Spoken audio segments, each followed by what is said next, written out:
Hey guys, welcome back to the channel. Dream through history, imagine living in a time when your fate could be sealed by superstition, where fear of heresy ruled the streets, and justice was delivered with brutal tools of torture. In this journey, through the darkest parts of the Middle Ages, we uncover the chilling realities that defined daily life for millions. From the shadowy halls of inquisitions to the relentless grip of religious control, this is not the history you learned in school. This is history that kept people awake at night. Daily life under the church. How faith dominated law, family, and society. Medieval Inquisition. The Medieval Inquisition was a series of inquisitions. Catholic Church bodies charged with suppressing heresy from around 1184, including the Episcopal Inquisition 1184 to 1230s, and later the Papal Inquisition 1230s. The Medieval Inquisition was established in response to movements considered apostate or heretical to Roman Catholicism, in particular Catharism and Waldensians in southern France and northern Italy. These were the first of many inquisitions that would follow. The Cathars were first noted in the 1140s in southern France, and the Waldensians around 1170 in northern Italy. Before this point, individual heretics, such as Peter of Bruis, had often challenged the church. However, the Cathars were the first mass organization in the second millennium that posed a serious threat to the authority of the church. This article covers only these early inquisitions, not the Roman Inquisition of the 16th century onwards, or the somewhat different phenomenon of the Spanish Inquisition of the late 15th century, which was under the control of the Spanish monarchy using local clergy. The Portuguese Inquisition of the 16th century and various colonial branches followed the same pattern. The Roman Emperor Constantine legalized Christianity in 312, having been severely persecuted under previous emperors. The new religion now felt capable of commencing its program of persecution. From the moment it was recognized and empowered, there were persecutions against the adherents of other cults, pagans, Jews, and heretics. Though only in the 4th century of its existence, Christianity had spread widely and was already beginning to experience a multiplicity of schisms within itself. Among the most significant of the heresies at this time were Arianism, Manichaeism, Gnosticism, the Adamites, the Donatists, the Pelagians, and Priscillianist Edict of Thessalonica, issued on the 27th of February 380 by Emperor Theodosius I, established Nicene Christianity as the state church of the Roman Empire. It condemned other Christian creeds as heresies of foolish madmen and approved their punishment. In 438, under Emperor Theodosius II, the Codex Theodosianus, Theodosian Code, a compilation of laws of the Roman Empire, already provided for the confiscation of property and the death penalty for heretics. After the fall of the Western Roman Empire in the 5th century, there followed almost 7 centuries in which persecutions for heresy became very rare. Some of the old heresies survived, but in a weakened state, and they tended not to operate openly. No new schisms appeared to emerge during this period. Definition and practicing Inquisition was a process that developed to investigate alleged instances of crimes. Its use in ecclesiastical courts was not at first directed to matters of heresy, but a broad assortment of offences such as clandestine marriage and bigamy. French historian Jean-Baptiste Guiraud, 1866 to 1953, defined medieval Inquisition as a system of repressive means, some of temporal and some others of spiritual kind, concurrently issued by ecclesiastical and civil authorities in order to protect religious orthodoxy and social order, both threatened by theological and social doctrines of heresy. Bishop of Lincoln, Robert Grosseteste, defined heresy as an opinion chosen by human perception, created by human reason, founded on the scriptures, contrary to the teachings of the Church, publicly avowed and obstinately defended. Dead-linked the fault was in the obstinate adherence rather than theological error, which could be corrected. And by referencing scripture, Grosseteste excludes Jews, Muslims, and other non-Christians from the definition of heretic. There were many different types of inquisitions, depending on the location and methods. Historians have generally classified them into the Episcopal Inquisition and the Papal Inquisition. All major medieval inquisitions were decentralized, and each tribunal worked independently.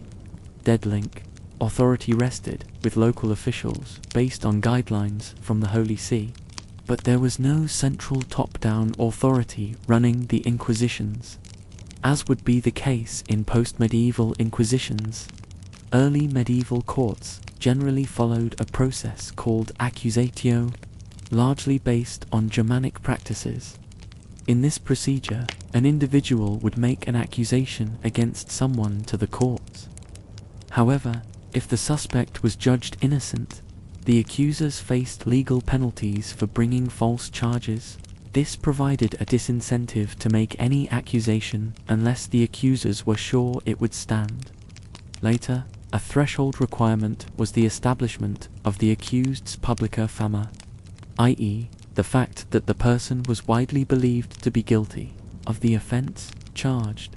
By the 12th and early 13th centuries, there was a shift away from the accusatorial model toward the legal procedure used in the Roman Empire. Instead of an individual making accusations based on first-hand knowledge, judges now took on the prosecutorial role based on information collected. Under inquisitorial procedures, guilt or innocence was proved by the inquiry inquisitio of the judge into the details of a case. Episcopal inquisitions, the common people tended to view heretics ... as an antisocial menace ... Heresy involved not only religious division, but social upset and political strife. In 1076, Pope Gregory VII excommunicated the residents of Cambrai because a mob had seized and burned a cathedral determined by the bishop to have been a heretic. A similar occurrence happened in 1114 during the bishop's absence in Strasbourg. In 1010 by Sichewu, clergy at Liege managed to rescue victims from the crowd. The first medieval inquisition, the Episcopal Inquisition, was established in the year 1184 by a papal bull of Pope Lucius III entitled Ad Abolendum, for the purpose of doing away with. It was a response to the growing Catharist movement in southern France. This inquisition was called the Episcopal Inquisition because it was administered by a local bishop, also known in Latin as Episcopus. This inquisition obliged bishops to visit their diocese twice a year in search of heretics. The methods of dealing with heretics were revised. Gradually, practices and procedures of episcopal inquisitions could vary from one diocese to another, depending on the resources available to individual bishops and their relative interest or disinterest. Convinced that church teaching contained revealed truth, the first recourse of bishops was that of persuasio. Through discourse, debates, and preaching, they sought to present a better explanation of church teaching. This approach often proved very successful. Legatine inquisitions, the spread of other movements from the 12th century, can be seen at least in part as a reaction to the increasing moral corruption of the clergy, which included illegal marriages and the possession of extreme wealth. In the Middle Ages, the Inquisition's main focus was to eradicate these new sects. Thus, its range of action was predominantly in Italy and France, where the Cathars and the Waldensians, the two main heretic movements of the period, were. Bishops always had the authority to look into alleged heretical activity. But as it wasn't always clear what constituted heresy, they conferred with their colleagues and sought advice from Rome. Legates were sent out, at first as advisors, later taking a greater role in the administration. During the pontificate of Innocent III, papal legates were sent out to stop the spread of the Cathar and Waldensian heresies to Provence and up the Rhine into Germany. Procedures began to be formalized by time of Pope Gregory IX.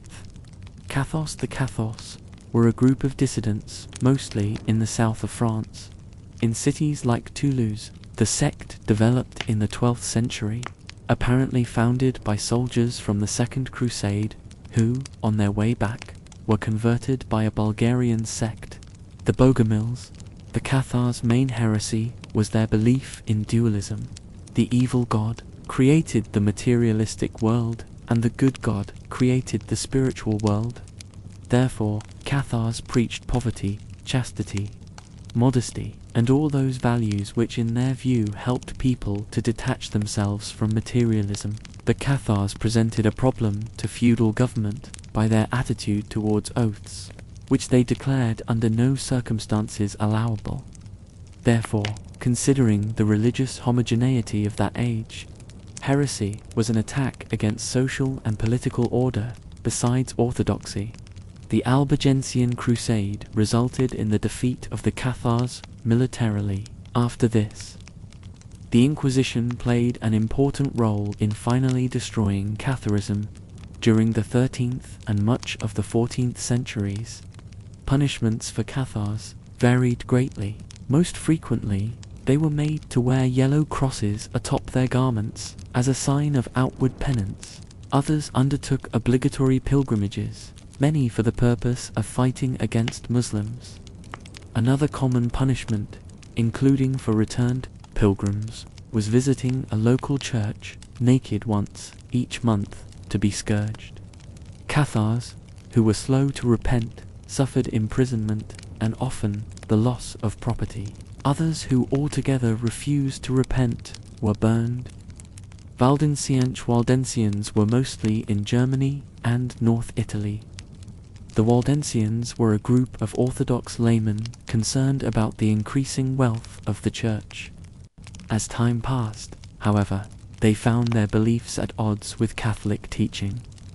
In contrast with the Cathars, and in line with the Church, they believed in only one God, but they did not recognize a special class of priesthood, believing in the priesthood of all believers.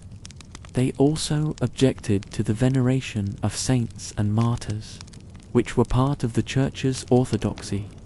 They rejected the sacramental authority of the Church and its clerics, and encouraged apostolic poverty. These movements became particularly popular in southern France, as well as northern Italy and other parts of Holy Roman Empire. Papal Inquisition. One reason for Pope Gregory IX's creation of the Inquisition was to bring order and legality to the process of dealing with heresy, since there had been tendencies by mobs of townspeople to burn alleged heretics without much of a trial. According to historian Thomas Madden, the Inquisition was not born out of desire to crush diversity or oppress people. It was rather an attempt to stop unjust executions. Heresy was a crime against the state. Roman law in the Code of Justinian made heresy a capital offense. Emphasis in original.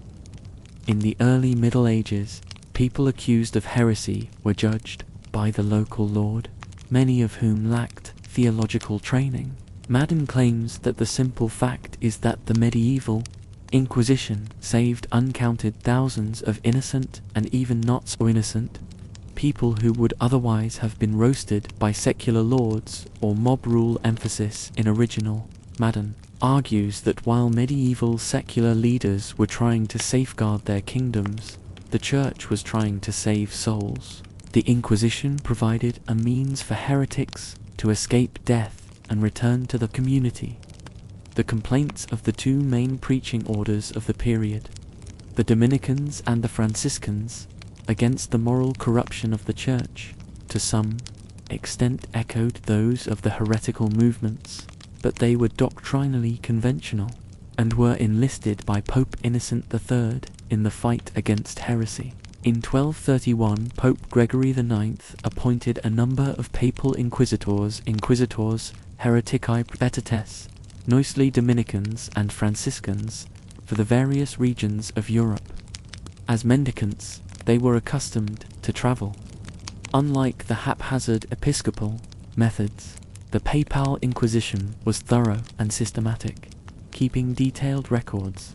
Some of the few documents from the Middle Ages involving first-person speech by medieval peasants come from papal inquisition records. This tribunal or court functioned in France, Italy, and parts of Germany, and had virtually ceased operation by the early 14th century. Pope Gregory's original intent for the Inquisition was a court of exception to inquire into and glean the beliefs of those differing from Catholic teaching, and to instruct them in the orthodox doctrine. It was hoped that heretics would see the falsity of their opinion and would return to the Roman Catholic Church if they persisted in their heresy. However, Pope Gregory, finding it necessary to protect the Catholic community from infection, would have suspects handed over to civil authorities. Since public heresy was a crime under civil law as well as church law, the secular authorities would apply their own brands of punishment for civil disobedience, which at the time included burning at the stake. Over centuries, the tribunals took different forms, investigating and stamping out various forms of heresy, including witchcraft. Throughout the Inquisition's history, it was rivaled by local, ecclesiastical, and secular jurisdictions. No matter how determined, no pope succeeded in establishing complete control over the prosecution of heresy. Medieval kings, princes, bishops, and civil authorities all had a role in prosecuting heresy. The practice reached its apex in the second half of the 13th century.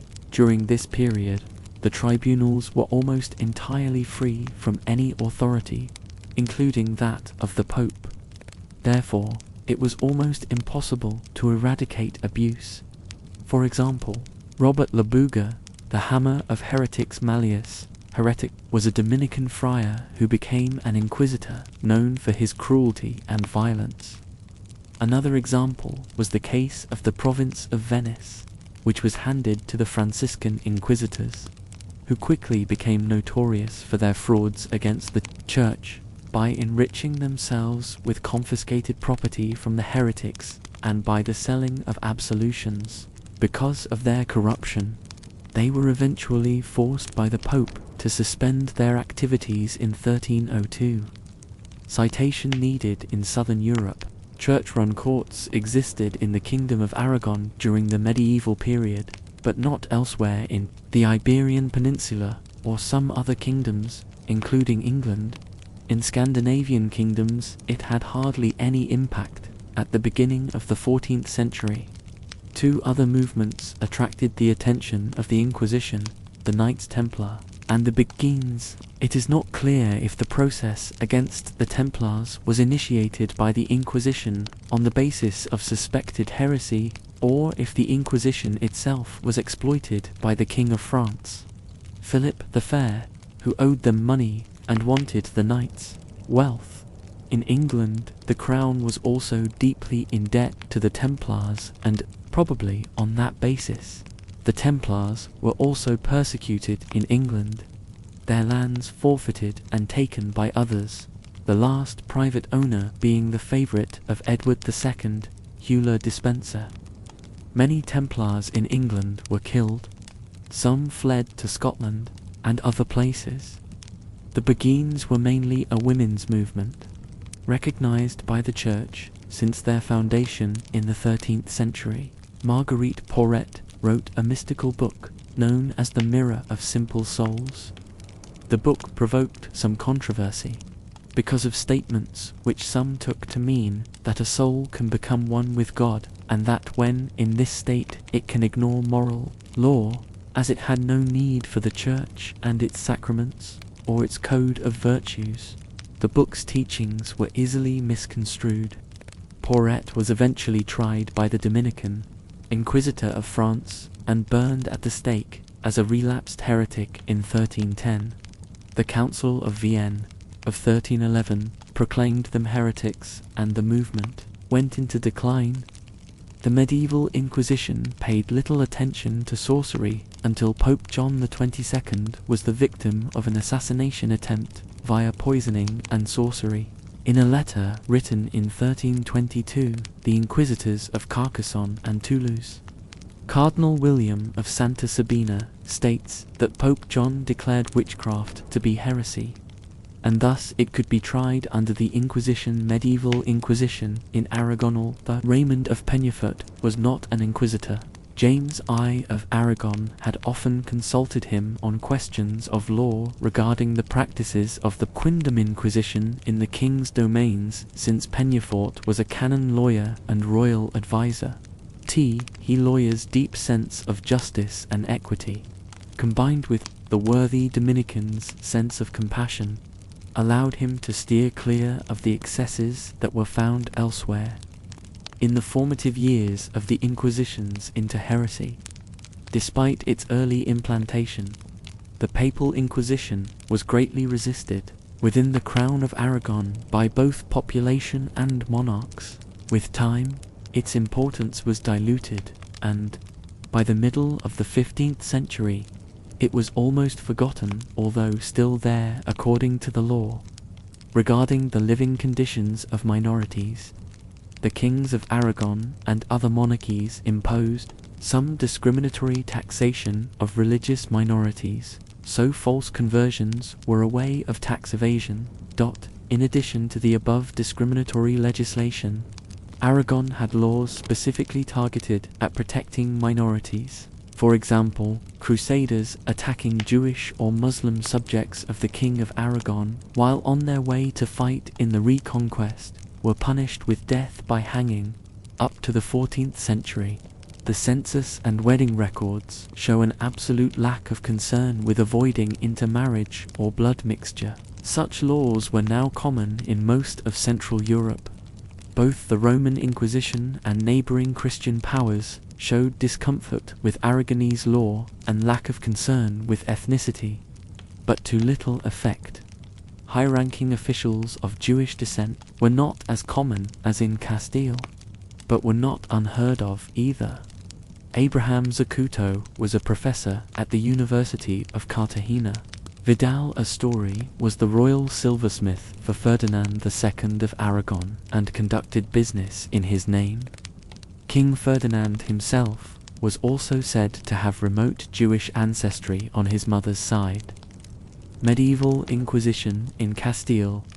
There was never a tribunal of the Papal Inquisition in Castile, nor any Inquisition during the Middle Ages.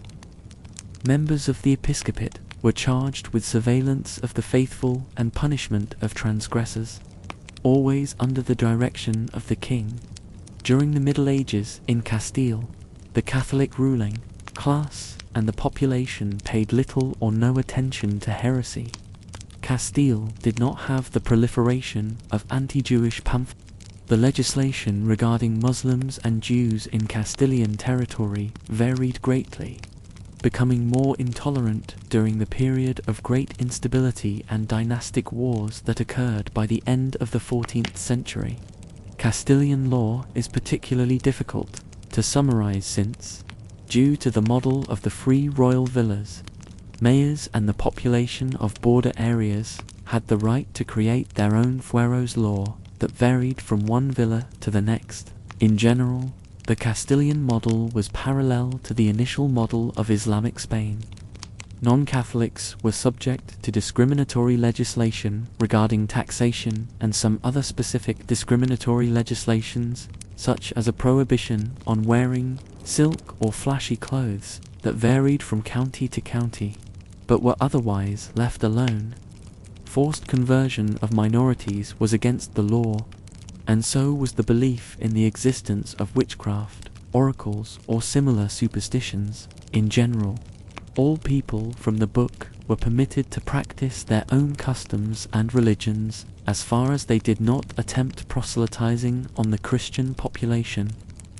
Jews particularly had surprising freedoms and protections compared with other areas of Europe, and were allowed to hold high public offices such as the counselor, treasurer, or secretary for the crown. During most of the medieval period, intermarriage with converts was allowed and encouraged. Intellectual cooperation between religions was the norm in Castile. Some examples are the Toledo School of Translators from the 11th century. Jews and Moors were allowed to hold high offices in the administration. See Abraham Senior, Samuel Halavai, Abulafia, Isaac Abarbanel, López de Conchillos, Miguel Pérez de Almazán, Jaco Abanuns, and Fernando del Polja.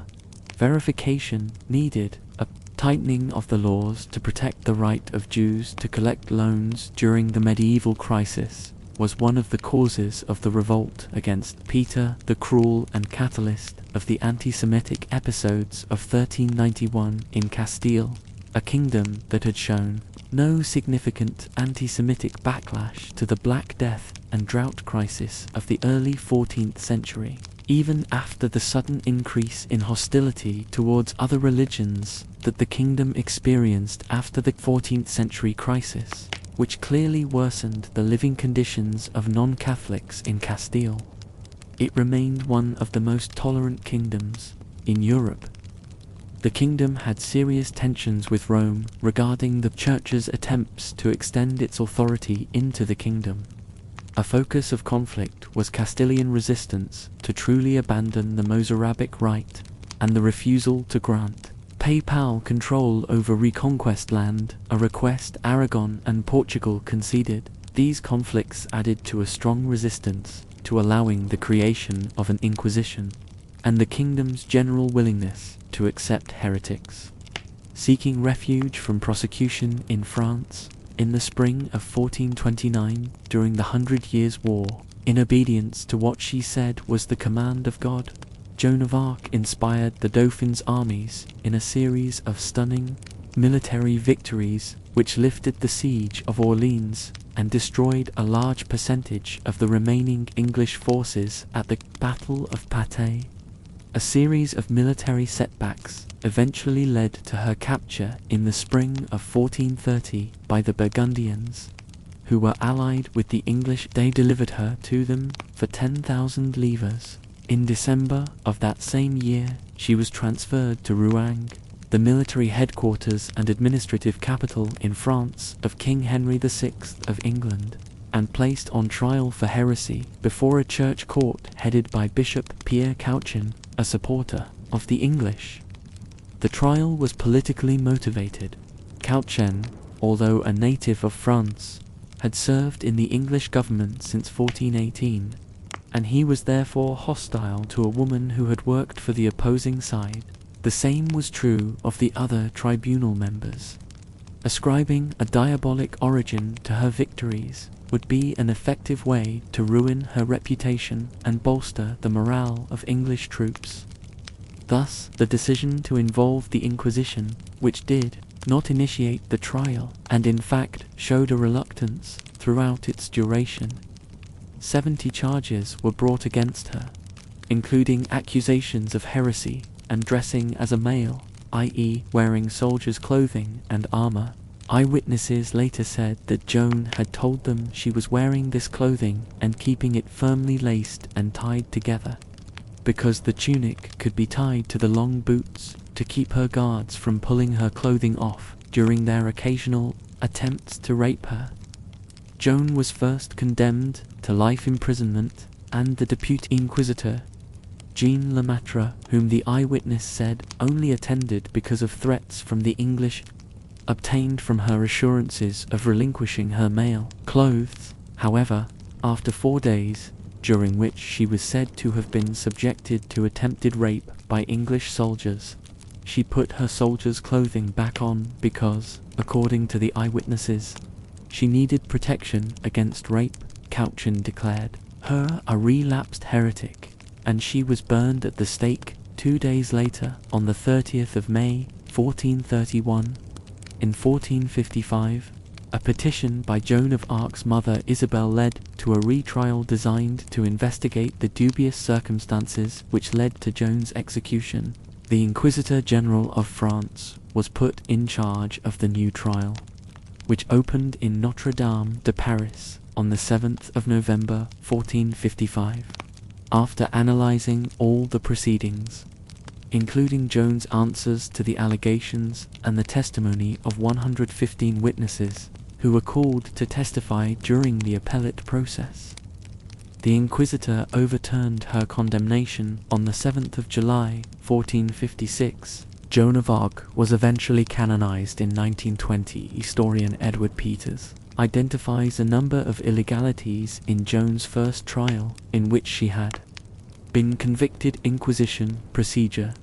The Papal Inquisition developed a number of procedures to discover and prosecute heretics. These codes and procedures detailed how an inquisitorial court was to function. If the accused renounced their heresy and returned to the church, forgiveness was granted and a penance was imposed. If the accused upheld their heresy, they were excommunicated and turned over to secular authorities. The penalties for heresy, though not as severe as the secular courts of Europe at the time, were codified within the ecclesiastic courts as well. For example, confiscation of property, turning heretics over to the secular courts for punishment. Additionally, the various key terms of the inquisitorial courts were defined at this time, including, for example, heretics, believers, those suspect of heresy, those simply suspected, those vehemently suspected, and those most vehemently suspected. Investigation. The townspeople would be gathered in a public place. The inquisitors would provide an opportunity for anyone to step forward and denounce themselves in exchange for leniency. Legally, there had to be at least 2 witnesses, although conscientious judges rarely contented themselves with that number. Trial. At the beginning of the trial, defendants were invited to name those who had mortal hatred against them. If the accusers were among those named, the defendant was set free and the charges dismissed. The accusers would face life imprisonment. This option was meant to keep the Inquisition from becoming involved in local grudges. Early legal consultations on conducting Inquisition stress that it is better that the guilty go free than that the innocent be punished. Gregory IX urged Conrad of Marburg, ut punitor, sic temeritus, perversorum quod innocentia, puratus, non lediter, i.e. not to punish the wicked so as to hurt the innocent. There was no personal confrontation of witnesses. Neither was there any cross-examination. Witnesses for the defense hardly ever appeared, as they would almost infallibly be suspected of being heretics or favorable to heresy. At any stage of the trial, the accused could appeal to Rome. Torture. Like the inquisitorial process itself, torture was an ancient Roman legal practice, commonly used in secular courts. On May 15, 1252, Pope Innocent IV issued a papal bull entitled Ad Extirpanda, which authorized the limited use of torture by inquisitors. Much of the brutality commonly associated with the Inquisition was actually previously common in secular courts, but prohibited under the Inquisition, including torture methods that resulted in bloodshed, miscarriages, mutilation, or death. Also, torture could be performed only once, and for a limited duration. In preparation for the Jubilee in 2000, the Vatican opened the archives of the Holy Office, the modern successor to the Inquisition, to a team of 30 scholars from around the world. According to the Governor General of the Order of the Holy Sepulchre, recent studies seem to indicate that torture and the death penalty were not applied with the pitiless rigor often ascribed to the Inquisition. Other methods, such as threats and imprisonment, seem to have proven more effective. Punishmente Council in Tours in 1164, presided over by Pope Alexander III, ordered the confiscation of a heretic's goods of 5,400 people interrogated in Toulouse between 1245 and 1246. 184 received penitential yellow crosses used to mark repentant Cathars. 23 were imprisoned for life, and none were sent to the stake. The most extreme penalty available in anti-heretical proceedings was reserved for relapsed or stubborn heretics. The unrepentant and apostates could be relaxed to secular authority. However, opening the convicted to the possibility of various corporal punishments, up to and including being burned at the stake, execution was neither performed by the Church, nor was it a sentence available to the officials involved in the Inquisition, who, as clerics, were forbidden to kill. The accused also faced the possibility that his or her property might be confiscated. In some cases, accusers may have been motivated by a desire to take the property of the accused, though this is a difficult assertion to prove in the majority of areas where the Inquisition was active, as the Inquisition had several layers of oversight built into its framework in a specific attempt to limit prosecutorial misconduct. The inquisitors generally preferred not to hand over heretics to the secular arm for execution if they could persuade the heretic to repent.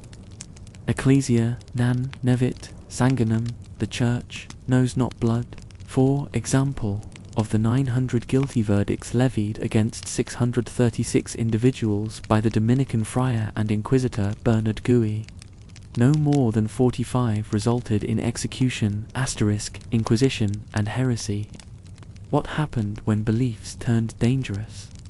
Inquisition and heresy. What happened when beliefs turned dangerous? Inquisition, a judicial procedure and later an institution that was established by the papacy and sometimes by secular governments to combat heresy, derived from the Latin verb inquiro, inquire, into. The name was applied to commissions in the 13th century and subsequently to similar structures in early modern Europe. The Middle Ages. In 1184, Pope Lucius III required bishops to make a judicial inquiry or inquisition for heresy in their diocese, a provision renewed by the Fourth Lateran Council in 1215. Episcopal inquisitions, however, proved ineffective because of the regional nature of the bishop's power and because not all bishops introduced inquisitions in their diocese. The papacy gradually assumed authority over the process, though bishops never lost the right to lead inquisitions. In 1227, Pope Gregory IX appointed the first judges delegate as inquisitors for heretical depravity, though not all of whom were Dominican and Franciscan friars. Papal inquisitors had authority over everyone except bishops and their officials. There was no central authority to coordinate their activities. But after 1248 or 1249, when the first handbook of inquisitorial practice was written, inquisitors adopted common procedures. In 1252, Pope Innocent IV licensed inquisitors to allow obdurate heretics to be tortured by lay henchmen. It is difficult to determine how common this practice was in the 13th century, but the Inquisition certainly acquiesced in the use of torture in the trial of the Knights Templar, a military religious order, in 1307. Persecution by the Inquisition also contributed to the collapse of Catharism, a dualist heresy that had great influence in southern France and northern Italy by about 1325. Although established to defeat that heresy, the Inquisition was assisted by the pastoral work of the mendicant orders in its triumph over the Cathars. The Inquisition declined in importance in the late Middle Ages, though it continued to try cases of heresy, for example, the Waldenses, the spiritual Franciscans, and the alleged heresy of the Free Spirit. a supposed sect of mystics who advocated antinomianism and cases of sorcery. The most vigorous dissenting movements of the 15th century, Lollardy in England and Hussitism in Bohemia, were not subject to its jurisdiction, procedures and organization when instituting an inquiry in a district. An inquisitor would normally declare a period of grace during which those who voluntarily confessed their own involvement in heresy and that of others would be given only light penances. The inquisitor used these confessions to compile a list of suspects whom he summoned to his tribunal. Failure to appear was considered evidence of guilt. The trial was often a battle of wits between the inquisitor and the accused. The only other people present were a notary, who kept a record of the proceedings, and sworn witnesses, who attested the record's accuracy.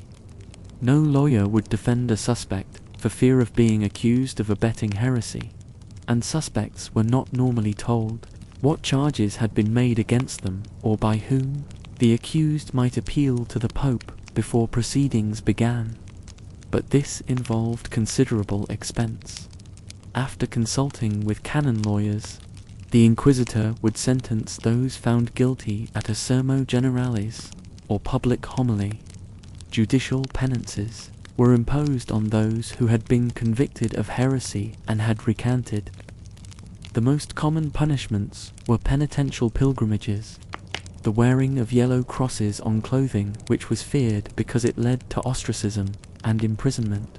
The Inquisition employed two kinds of prisons, both staffed by laymen.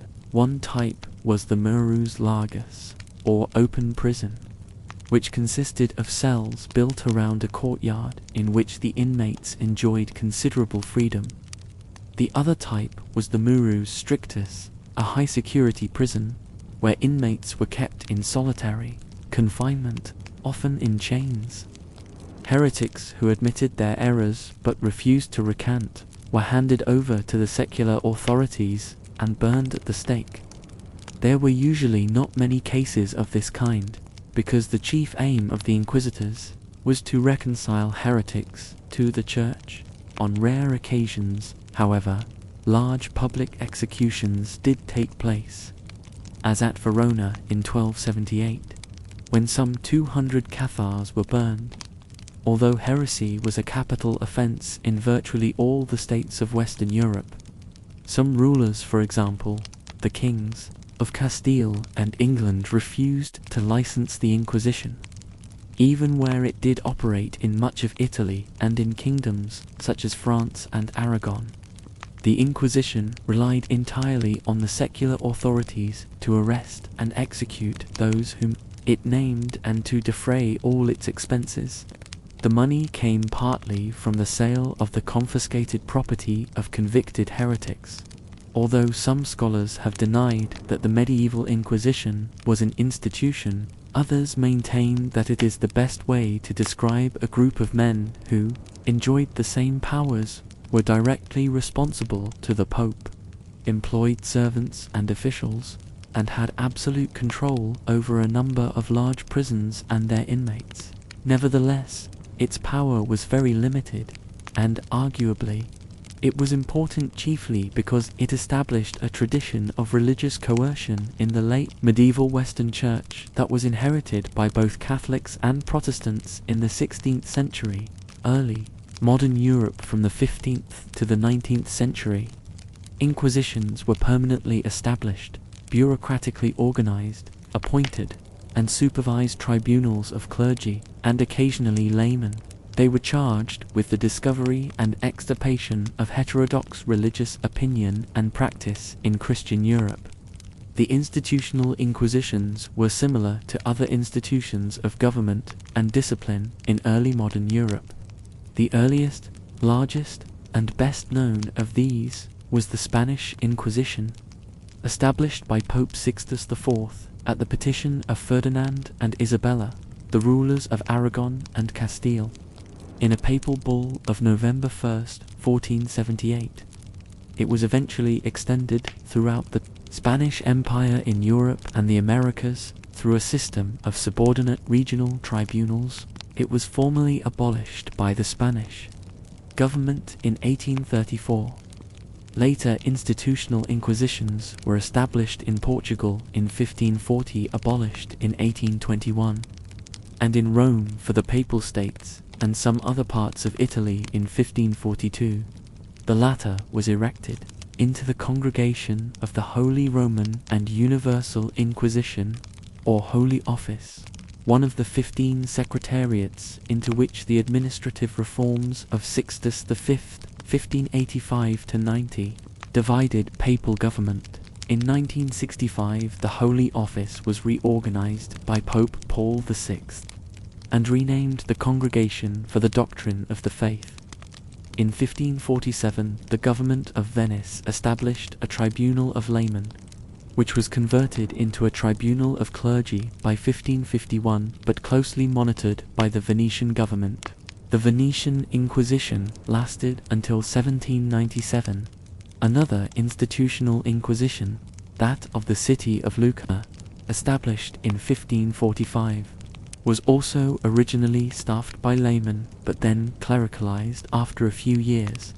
The Spanish and Portuguese tribunals were departments of state intended initially to detect crypto-Judaism among Jewish converts to Christianity and their descendants, and later to detect and eradicate Protestant Christianity.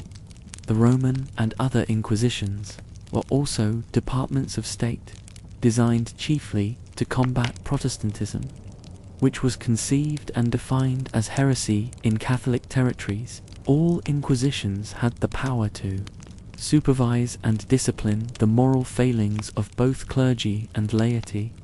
These institutional inquisitions, some scholars have argued, differed from earlier inquisitorial tribunals established by papal delegation in various parts of Western Europe in the 13th century and intermittently thereafter, because the earlier tribunals were either those of individual bishops acting in their ordinary judicial capacity, or those of individuals commissioned by the Pope to extirpate heresy in specific places or for specific periods.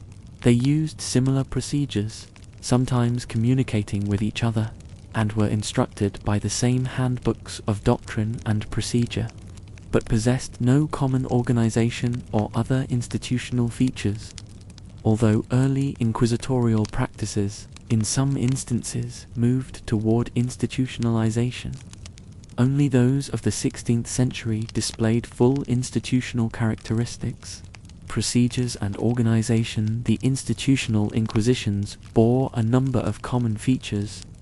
Their officials were systematically recruited, appointed, and replaced, and they used well-defined and distinctive legal procedures.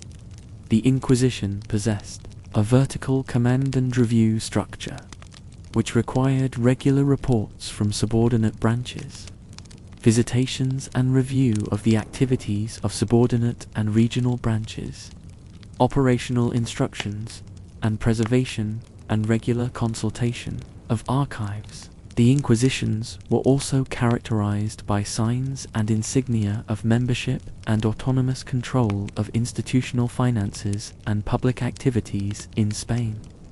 The well-known autos da fe, in some cases, the institutional inquisitions themselves, exerted considerable control over the prosecution of offences that other courts treated with less consistency. In 1610, the Spanish inquisitor Alonso Salazar de Frias was sent by his superiors to review the evidence in a series of trials for witchcraft in northern Spain. When Salazar de Frias reported that he found insufficient evidence for conviction, and in spite of protests from two other fellow inquisitors, his program for the reform of witchcraft trials by the Spanish Inquisition was accepted and made official by the Supreme Council in 1614. In this case, the institutional structure of the Inquisition virtually eliminated accusations of and trials for witchcraft throughout the range of its jurisdiction. All of the institutional inquisitions worked in secrecy, except for closely regulated public appearances. Their secrecy permitted those who opposed them to speculate about and often fictionalize dramatically their secret activities, producing many of the myths about inquisitions that are found in European literature from the 16th century to the present. Heresy, theological doctrine or system rejected as false by ecclesiastical authority. The Greek word heresis, from which heresy is derived, was originally a neutral term that signified merely the holding of a particular set of philosophical opinions. Once appropriated by Christianity, however, the term heresy began to convey a note of disapproval. The term heresy also has been used among Jews, although they have not been as intense as Christians in their punishment of heretics. The concept and combating of heresy has historically been less important in Buddhism, Hinduism, and Islam than in Christianity. In Christianity, the Church from the start regarded itself as the custodian of a divinely imparted revelation which it alone was authorized to expound under the inspiration of the Holy Spirit.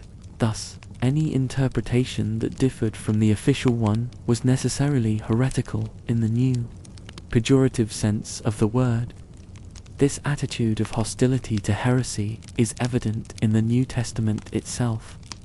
St. Paul, for instance, insists that his gospel message is identical with that of the apostles, and in the later books of the New Testament the contrast in attitudes regarding approved doctrines and heretical ones is even more sharply drawn. In the 2nd century, the Christian Church became increasingly aware of the need to keep its teaching uncontaminated, and it devised criteria to test deviations. The Apostolic Fathers, 2nd century Christian writers, appealed to the prophets and apostles as sources of authoritative doctrine, and Saint Irenaeus and Tertullian laid great stress on the rule of faith, which was a loose summary of essential Christian beliefs handed down from apostolic times. Later, the ecclesiastical and universal church council became the instrument for defining orthodoxy and condemning heresy. Eventually, in the Western Church, the doctrinal decision of a council had to be ratified by the Pope to be accepted historically. The major means that the Church had of combating heretics was to excommunicate them. In the 12th and 13th centuries, however, the Inquisition was established by the Church to combat heresy. Heretics who refused to recant after being tried by the Church were handed over to the civil authorities for punishment, usually execution.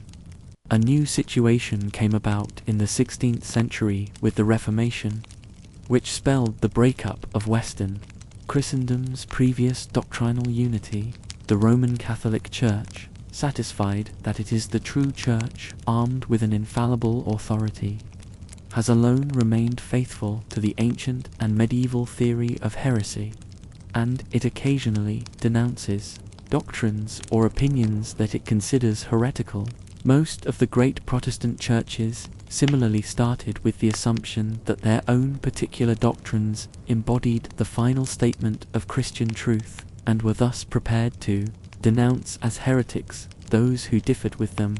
But, with the gradual growth of toleration and the 20th century ecumenical movement, most Protestant churches drastically revised the notion of heresy as understood in the pre-Reformation Church. It does not now seem to them inconsistent for people to stoutly maintain the doctrines of their own communion while not regarding as heretics those who hold different views. The Roman Catholic Church, too, draws a distinction between those who willfully and persistently adhere to doctrinal error and those who embrace it through no fault of their own, for example, as a result of upbringing in another tradition, counter-reformation. In the history of Christianity, the Roman Catholic efforts directed in the 16th and early 17th centuries, both against the Protestant Reformation and toward internal renewal. The Roman Catholic Church responded to the Protestant challenge by purging itself of the abuses and ambiguities that had opened the way to revolt and then embarked upon recovery of the schismatic branches of Western Christianity with mixed success. The Counter-Reformation took place during roughly the same period as the Protestant Reformation. Actually, according to some sources, beginning shortly before Martin Luther's act of nailing the 95 Theses to the door of Castle Church in 1517. Early calls for reform grew out of criticism of the worldly attitudes and policies of the Renaissance popes and many of the clergy, but there was little significant papal reaction to the Protestants or to demands for reform from within the Roman Catholic Church before mid-century. Pope Paul III, reigned 1534 to 49, is considered to be the first pope of the Counter-Reformation. It was he who, in 1545, convened the Council of Trent, which is hailed as the most important single event in the Counter-Reformation. The council, which met intermittently until 1563, responded emphatically to the issues at hand and enacted the formal Roman Catholic reply to the doctrinal challenges of the Protestant Reformation. It thus represents the official adjudication of many questions about which there had been continuing ambiguity throughout the early Church and the Middle Ages. What emerged from the Council of Trent was a chastened but consolidated Church and papacy. The Roman Catholicism of modern history, its doctrinal teaching was a reaction against the Lutheran emphasis on the role of faith and God's grace, and against Protestant teaching on the number and nature of the sacraments. The either-or doctrines of the Protestant reformers, justification by faith alone, the authority of Scripture alone, were anathematized. In the name of a both and doctrine of justification by both faith and works, on the basis of the authority of both Scripture and tradition. The privileged standing of the Latin Vulgate was reaffirmed against Protestant insistence upon the original Hebrew and Greek texts of Scripture, no less important for the development of modern Roman Catholicism was the legislation of Trent aimed at reforming the internal life and discipline of the Church. Disciplinary reforms attacked the corruption of the clergy and affirmed the traditional practice in questions of clerical marriage. The council condemned such abuses as pluralism. There was an attempt to regulate the training of candidates for the priesthood. Indeed, two of its most far-reaching provisions were the requirement that every diocese provide for the proper education of its future clergy in seminaries under church auspices, and the requirement that the clergy, and especially the bishops, give more attention to the task of preaching. Measures were taken against luxurious living on the part of the clergy, and the financial abuses that had been so flagrant in the Church at all levels were brought under control. Strict rules requiring the residency of bishops in their dioceses were established, and the appointment of relatives to church office was forbidden. Prescriptions were given about pastoral care and the administration of the sacraments, and, in place of the liturgical chaos that had prevailed, the council laid down specific prescriptions about the form of the Mass and liturgical music. Unlike earlier councils, the Council of Trent did not result in the diminution of papal authority. Outside of the council, various theologians, especially the Jesuit Saint Robert Bellarmine, attacked the doctrinal positions of the Protestant reformers, but there was no one to rival the theological and moral engagement evident in the writings of Martin Luther or the eloquence and passion characteristic of the works of John Calvin. New religious orders and other groups were founded to effect a religious renewal, for example, the Theatines, the Capuchins, the Ursulines, and especially the Jesuits. Later in the century, Saint John of the Cross and Saint Teresa of Avila promoted the reform of the Carmelite order and influenced the development of the mystical tradition. Saint Francis de Sales had a similar influence on the devotional life of the laity. The popes of the Counter-Reformation were largely men of sincere conviction and initiative who skillfully employed diplomacy, persuasion, and force against heresy. During this period of reform and reaction, Roman Catholic Inquisition, the Roman Inquisition, an agency established in 1542, was designed chiefly to combat Protestantism, which was conceived and defined as heresy in Catholic territories. It was more successful in controlling doctrine and practice than similar inquisitions in those countries where Protestant princes had more power than the Roman Catholic Church.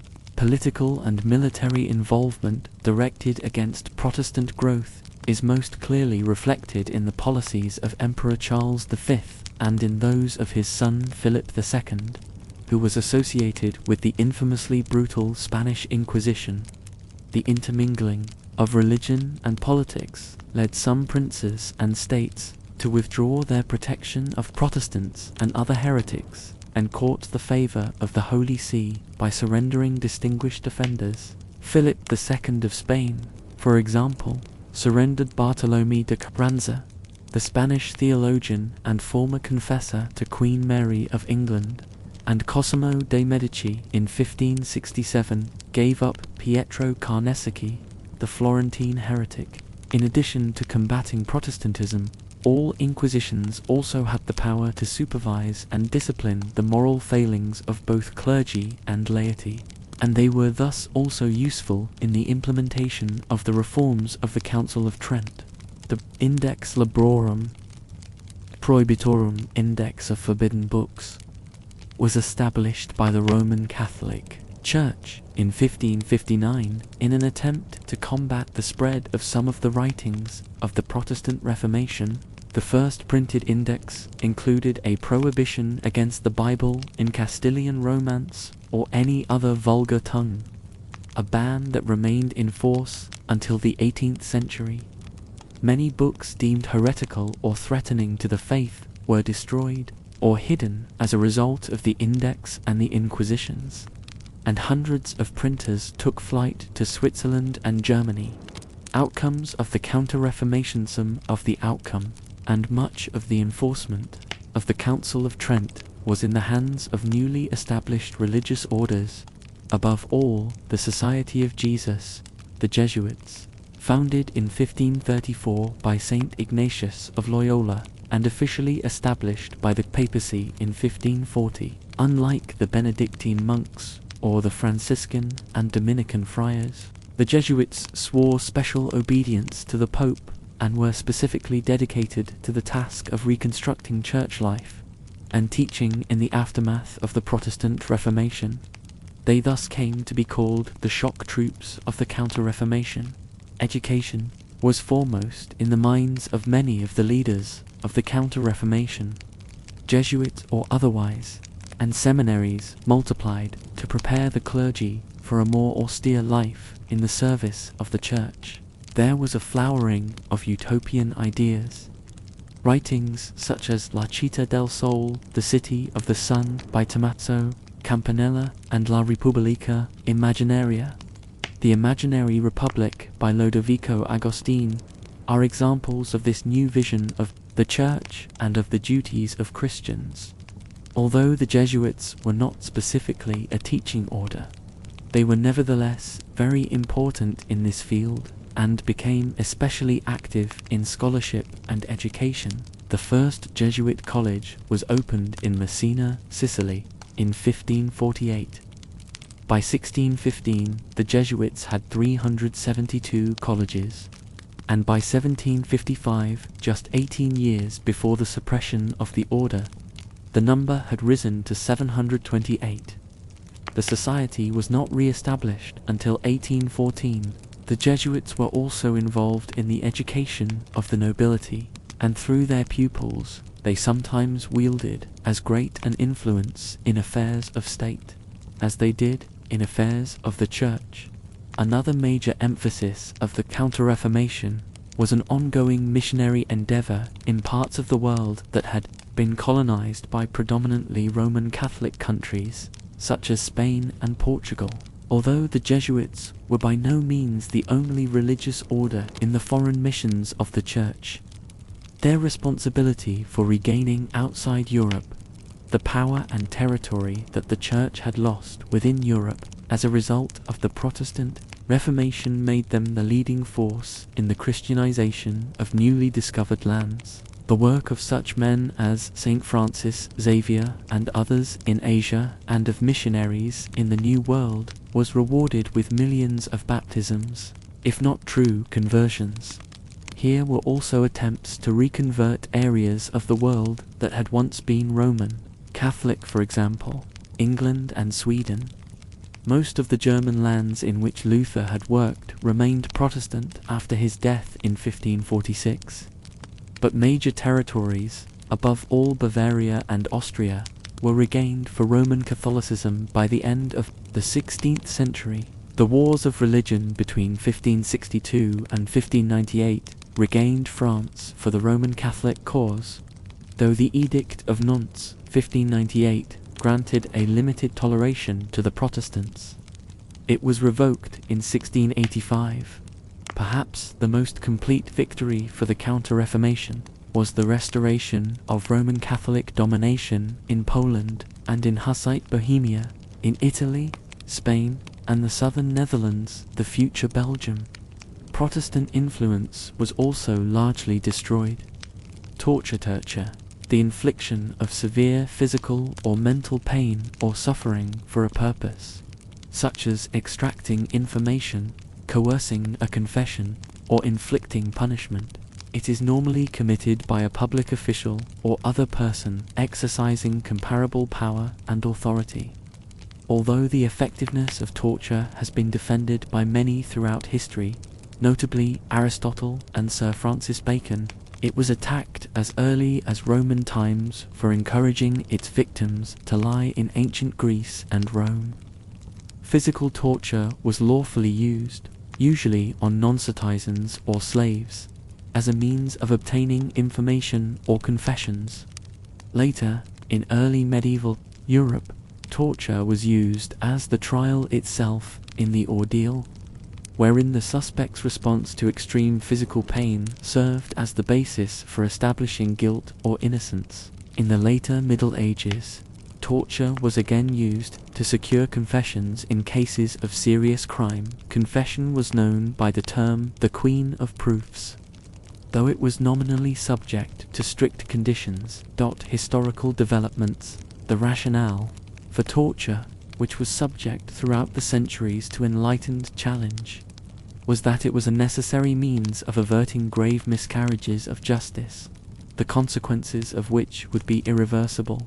Yet the introduction of penalties that could be revoked, such as imprisonment and exile, and the development of law enforcement as a profession made this case unsustainable. For example, Scotland abolished torture in 1708, France did so in 1798, and other countries followed suit. So that by the beginning of the 19th century, the practice of torture had been officially abandoned in much of Europe. Thereafter, any violence toward a criminal suspect constituted a crime, usually of assault, battery, and injury.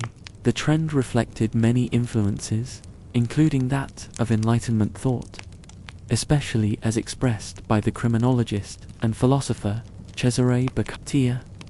Most other countries, including those that remained under colonial domination and were subject to the legal systems imposed by their colonial masters, had rejected torture as a lawful means of investigation, trial, or punishment long before the 20th century. Medieval torture devices, real tools, real pain. Medieval torture devices, methods, and the dark side of justice. Punishments for crimes in medieval times were often harsh and brutal, intended not only to uphold law and order, but also to reinforce the rigid feudal hierarchy. With the ruling nobility vastly outnumbered by the peasant class, fear became a tool of control. Harsh penalties served as a stark warning to deter dissent and maintain the social order. terrified of potential uprisings that could jeopardize their power and privilege. The elite used public executions, mutilations, and other severe punishments to ensure the pitchforks remained in the fields not raised in rebellion. 11 blood-curdling torture devices that terrorized the medieval world during medieval times. Power was heavily concentrated in the hands of a few dominant groups, the royalty, the nobility, and the church, with no formal police force or centralized civic administration. These authorities were responsible for maintaining law and order. They held the power to arrest, interrogate, and punish criminals, often enforcing justice based on social class and religious doctrine rather than uniform legal principles. This system reinforced the rigid feudal hierarchy, ensuring that control remained firmly in the hands of those at the top. A key part of this process included torturing the person in question, sometimes for political reasons and at other times simply as a punishment. Not only criminals but innocent people were also often tortured, as during the Spanish Inquisition. Under these circumstances, medieval Europe saw the invention of a number of extraordinary tools of torture. Medieval torture, the horrific saw. 1. The term medieval is sometimes applied to such practices which seem inhumane today. This easily refers to the torture methods of the medieval era. The saw was a prominent tool used in medieval torture. The most common way of using a saw was to first tie the criminal in question upside down from the ceiling. The saw was then used to either dissect the criminal in two using a saw. For this purpose, 2 men positioned at each end of the saw pulled it, usually dissecting the criminal vertically. The breaking wheel to the breaking wheel was one of the most notorious and worst forms of medieval torture for persons sentenced to capital punishment. It involved the use of a wagon wheel to which the criminal or the victim in question was tied. The limbs of the victim were then beaten into the gaps of the wheel so much that they were broken. After having the limbs broken, the criminal was left to suffer and die, a period which could extend from a few hours of excruciating pain to a few days. The iron chair. 3. The iron chair was a fairly common medieval torture technique. It involved the use of an iron chair studded with hundreds of spikes on the seating area, back, and armrest of the chair. The victim was seated on a chair and tortured gradually.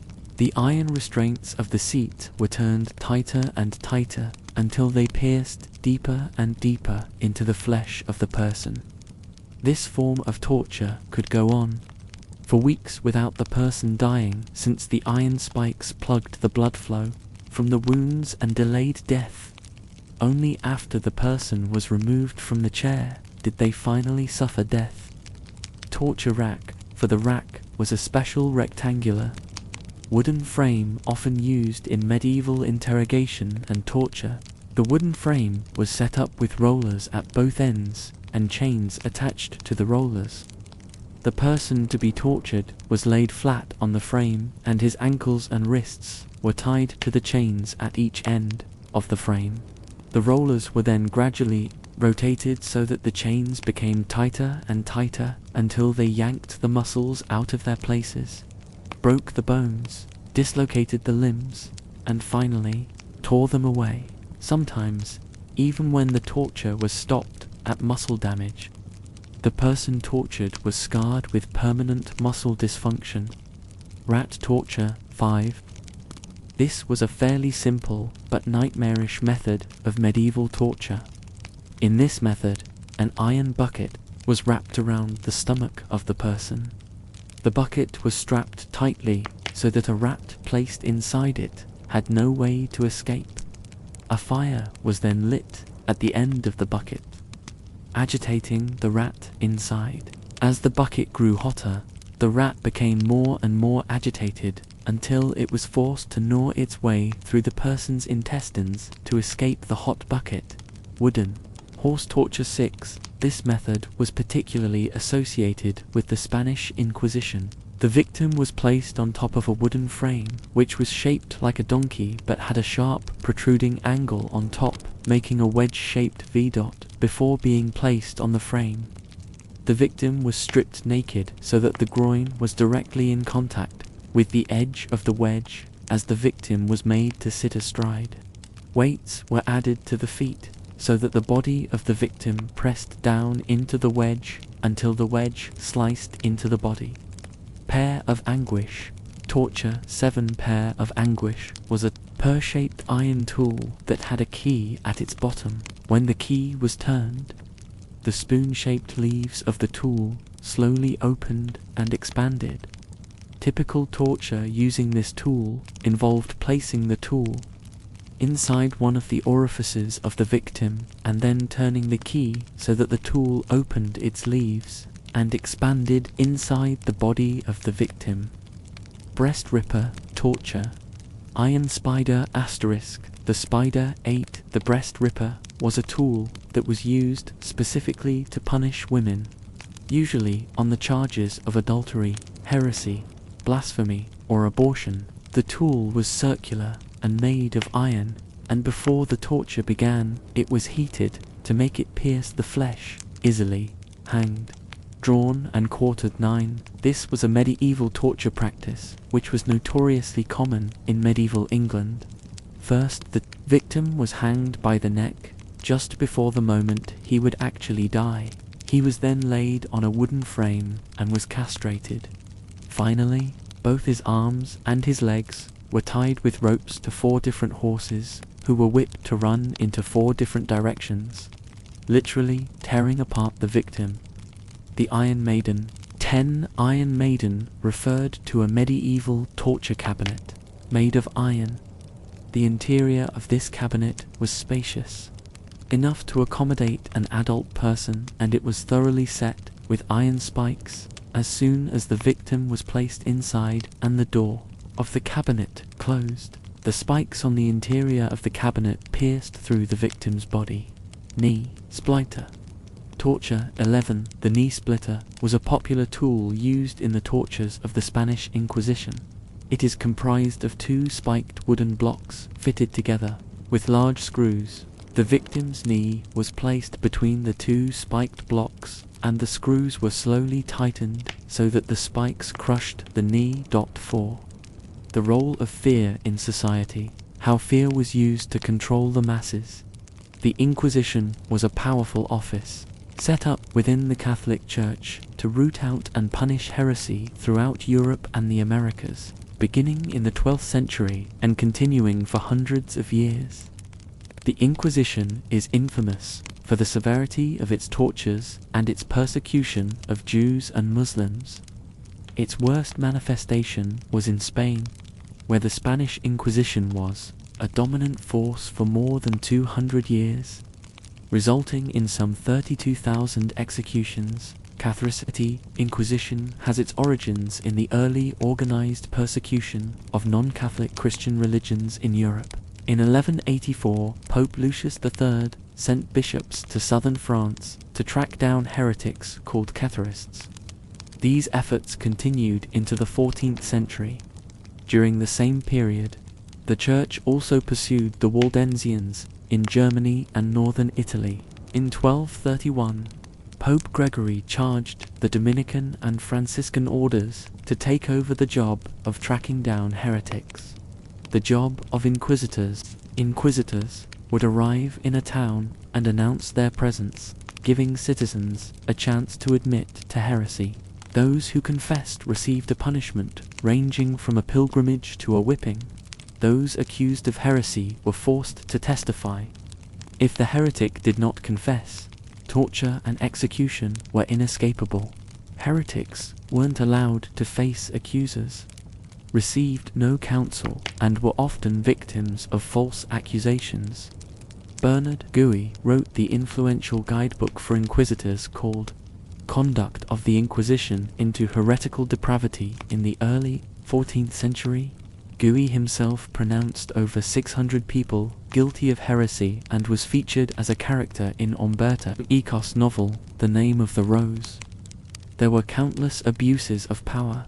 Count Raymond VII of Toulouse was known for burning heretics at the stake, even though they had confessed. His successor, Count Alphonse, confiscated the lands of the accused to increase his riches in 1307. Inquisitors were involved in the mass arrest and tortures of 15,000 Knights Templar in France, resulting in dozens of executions. Joan of Arc, burned at the stake in 1431, is the most famous victim of this wing of the Inquisition. In the late 15th century, King Ferdinand II and Queen Isabella of Spain believed corruption in the Spanish Catholic Church was caused by Jews, who, to survive centuries of anti-Semitism, converted to Christianity.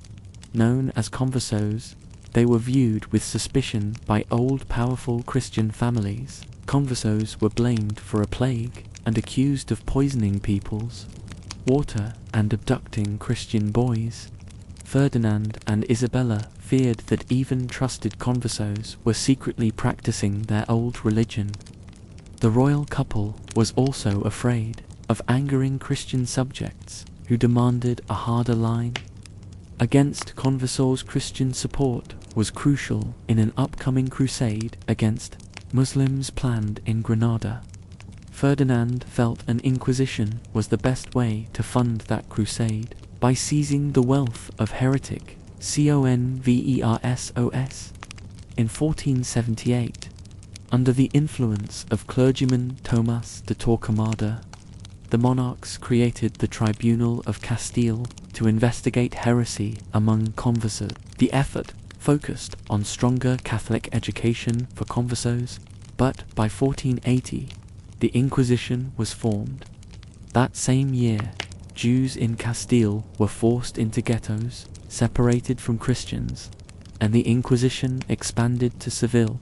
A mass exodus of conversos followed. In 1481, 20,000 conversos confessed to heresy. Hoping to avoid execution, inquisitors decreed that their penitence required them to name other heretics. By the year's end, hundreds of conversos were burned at the stake. Hearing the complaints of conversos who had fled to Rome, Pope Sixtus proclaimed the Spanish Inquisition was too harsh and was wrongly accusing conversos. In 1482, Sixtus appointed a council to take command of the Inquisition. Torquemada was named Inquisitor General and established courts across Spain. Torture became systemized and routinely used to elicit confessions.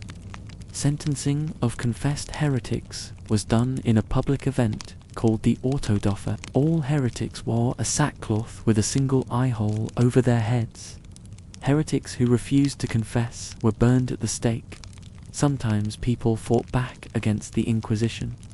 In 1485, an inquisitor died after being poisoned, and another inquisitor was stabbed to death in a church. Torquemada managed to round up the assassins, burning at the stake 42 people in retaliation. Torquemada's downfall came when he investigated members of the clergy for heresy. Complaints to Pope Alexander VI convinced him that Torquemada needed tempering. Torquemada was forced to share leadership with 4 other clergymen until he died in 1498. Inquisitors General Diego de Deza took over as Inquisitor General, escalating the hunt for heresy within cities and rounding up scores of accused heretics, including members of the nobility and local governments. Some were able to bribe their way out of imprisonment and death, reflecting the level of corruption under de Deza. After Isabella's death in 1504, Ferdinand promoted Cardinal Gonzalo Ximenes de Cisneros, the head of the Spanish Catholic Church, to Inquisitor General. Ximenes had previously made a mark in Granada, persecuting the Islamic Moors. As Inquisitor General, Ximenes pursued Muslims into North Africa, encouraging Ferdinand to take military action. Upon seizing African towns, the Inquisition became established there. Ximenes was dismissed in 1517 after pleas from prominent conversos, but the Inquisition was allowed to continue. Roman Inquisition Rome renewed its own Inquisition in 1542 when Pope Paul III created the Supreme Sacred Congregation of the Roman and Universal Inquisition to combat Protestant heresy. This Inquisition is best known for putting Galileo on trial in 1633.